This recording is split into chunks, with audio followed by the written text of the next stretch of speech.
Okay, so I was walking around in a Target store when I saw a lady in a cashier outfit hand this little boy back some money. The boy couldn't have been more than 8 or 9 years old. The cashier said, "I'm sorry, but you don't have enough money to buy this doll."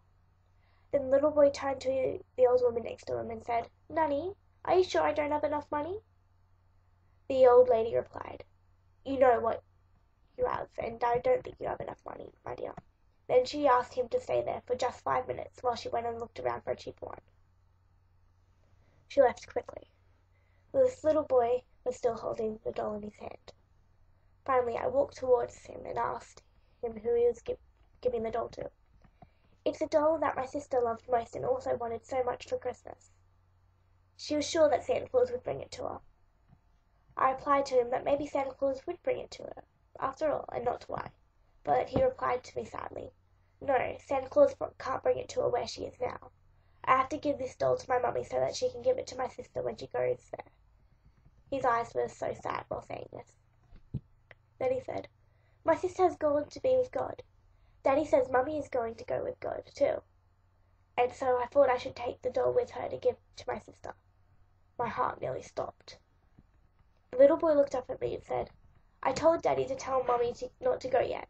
I need to wait until I come home from the shops." Then he showed me a very nice picture of himself. He was laughing.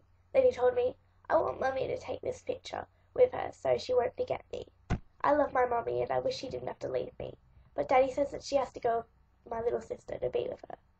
Then he looked at the doll again with sad, very sad eyes.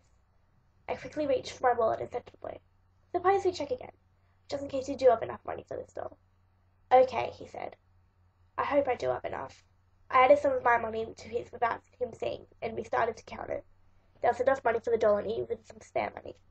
The little boy said, "Thank you, God, for giving me enough money."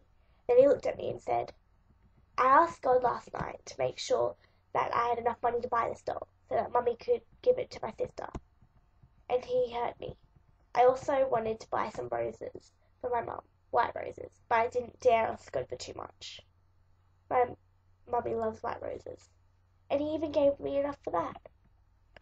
As I saw the old lady returning, I left my basket and ran out of the shop without too much trouble, not to cause a scene. I finished my shopping in a totally different state of mind from where I started.